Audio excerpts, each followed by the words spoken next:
A new study from Radboud University has linked the possibility of exercise improving memory. We've all heard in some form or another that exercise can help us do better in academics. So is this study the link we've been waiting for? In the study, we had 72 participants in 3 different groups: immediate exercise, delayed exercise, and a control group. All 72 looked at images like this and studied the object's location for 90 different objects. Right after, they took a baseline test to see how much they remember. All did pretty well, scoring between 80 to 85%. Good job, guys. After, they all went to do different things. Immediate exercise group, well, immediately exercised, doing interval training on a cycling machine, alternating between 4 minutes of high intensity and 3 minutes of low intensity for a total of 35 minutes. After, they went and sat in a room and watched cool nature documentaries for roughly 4 hours. The delayed exercise group did the same thing, only in reverse. First watching cute alligators chomping cute buffaloes for 4 hours and then doing the same exercise. The control group, well, just sat there for the entire time watching more nature documentaries. Butterflies everywhere. 2 days later, they all come back and take the same test to see how much they remember. And lo and behold, the delayed exercise group did better by 5%.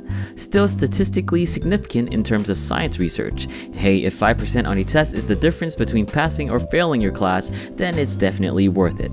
The research suggested that the improvement was due to releases of substances such as dopamine and noradrenaline, which help increase neuroplasticity. But what about the immediate exercise group? Well, researchers say yeah, same thing might be happening, but at that point, your brain is already optimal for neuroplasticity and the exercise-induced substances aren't going to make much of a difference. So great, everything sounds pretty good. So let's start exercising 4 hours after each study session. Well, the research isn't perfectly reliable just yet. One, there weren't any measures of changes in dopamine, noradrenaline, or other substances, so they don't know for sure if that's what increased memory retention. And looking at the graphs, even though both groups did the same exercise based on a 1 to 10 RPE rating, where participants rate their exhaustion from a scale of 1 being fine to 10 being completely exhausted, the delayed group had a considerably higher exhaustion rating than the immediate group.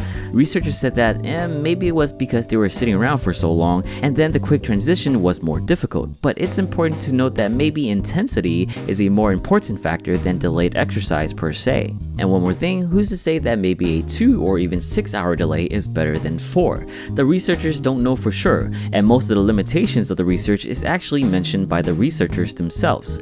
Regardless, there is still some sort of connection between exercise and memory. We just don't know for sure what that is. That being said, go out there and exercise anyway, and maybe that will help you change that B+ to an A-. Have any other current research you'd like to share? Leave it in the comments. Thanks for watching.